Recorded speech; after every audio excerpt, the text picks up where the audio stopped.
ہاں جی بسم اللہ الرحمن الرحیم. نہ وہ عشق میں رہی گرمیاں، نہ وہ حسن میں رہی شوقیاں، نہ وہ غزنوی میں تڑپ رہی، نہ وہ غم ہے زلف ایاز میں. جو میں سر پر سجدہ ہوا کبھی تو زمین سے آنے لگی صدا. تیرا دل تو ہے صنم آشنا، تجھے کیا ملے گا نماز میں. زینت مسند صدارت، مہمانان گرامی قد اور شمع رسالت کے جام بکف پروانوں، عنوان گفتگو ہے جی محمد سے وفا تو نے تو ہم تیرے ہیں.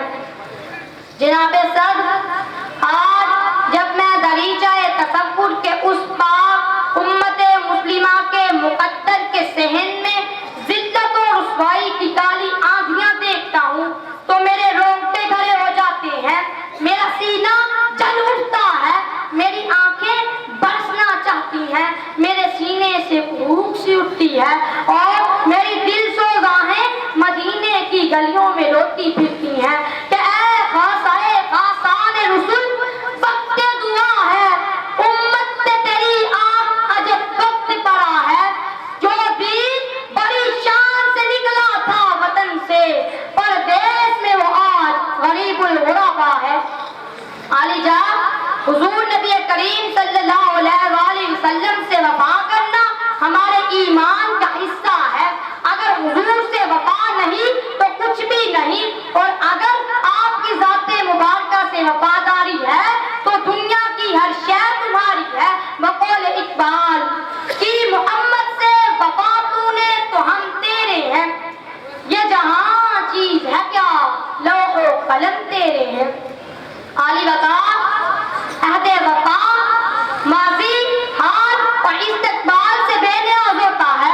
یہ محض الفاظ کی شاعری نہیں بلکہ وفا کے نام پر خاک و خون میں غسل کرنے کا نام ہے. وفا کے مفہوم میں تلوار کی دھار پر چلنے کا نام ہے. امیہ کے ظلم سہ کر بھی آہت آہت پکارنے کا نام ہے. ایک حکم پر اپنا سب کچھ قربان کر دینے کا نام ہے. بغیر محبوب کے طواف سے انکار کر دینے کا نام ہے. آرام محبوب پر صلاۃ وسطیٰ قربان کر دینے کا نام ہے. عمار بن جاسر کے آگ میں جل جانے کا نام ہے. سر کٹا کر بھی نیزے کی نوک پہ قرآن سنانے کا نام ہے. الغرض یہ شہادت کا ہے الفت میں قدم رکھنا ہے. لوگ آسان سمجھتے ہیں مسلمان ہونا. دوستان محترم، جب ایمان کی یہی روح سینوں میں بسائے مصطفیٰ کے دیوانے چلے تو وہ تین تھے اور دنیا جہان کی کوئی طاقت ان کے قدموں کو لرزا نہ سکی. جب وہ 313 تھے تب بھی عزت و شرف کا تاج انہی کے سر پر سجایا گیا.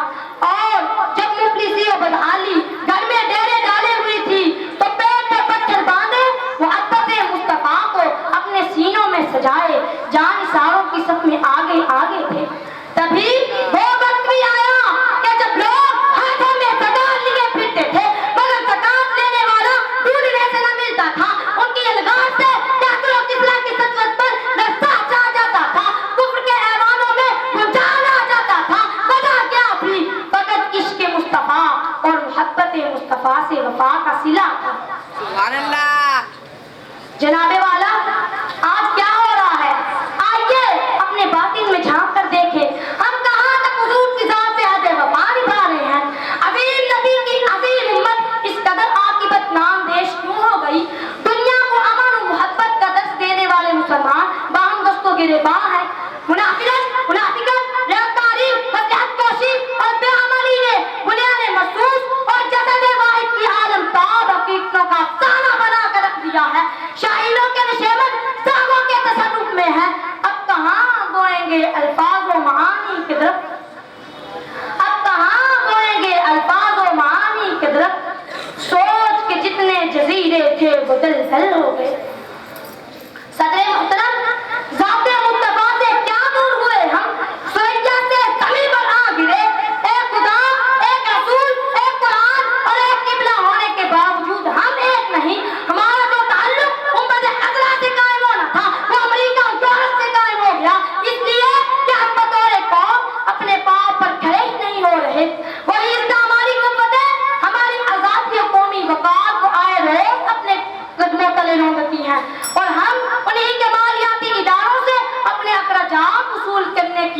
سے بد کا شکار ہے۔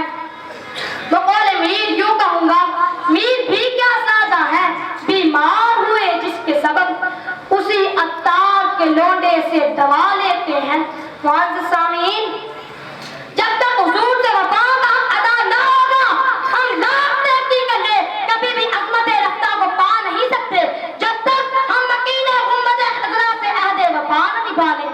آج ہم حالات کی ٹھوکریں کھا رہے ہیں، وقت ہمارا دشمن ہے، ہم نے نعروں کو اپنا لیا، عمل کو چھوڑ دیا، چشمے فلک ہماری ذلت کا تماشا دیکھتی ہے۔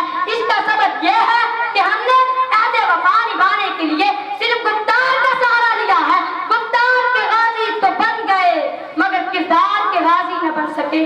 آج اگر ہم عہد وفا نبھانا چاہتے ہیں، پھر سے لوح و قلم کی میراث کو اپنانا چاہتے ہیں، تو ذات مصطفیٰ سے عملی عقیدت کا رشتہ جوڑنا ہوگا اور اپنا جان و مال، عزت و آبرو، سیاست و ثقافت، سب کچھ آقا کریم صلی اللہ علیہ وآلہ وسلم پر نثار کرنا ہوگا۔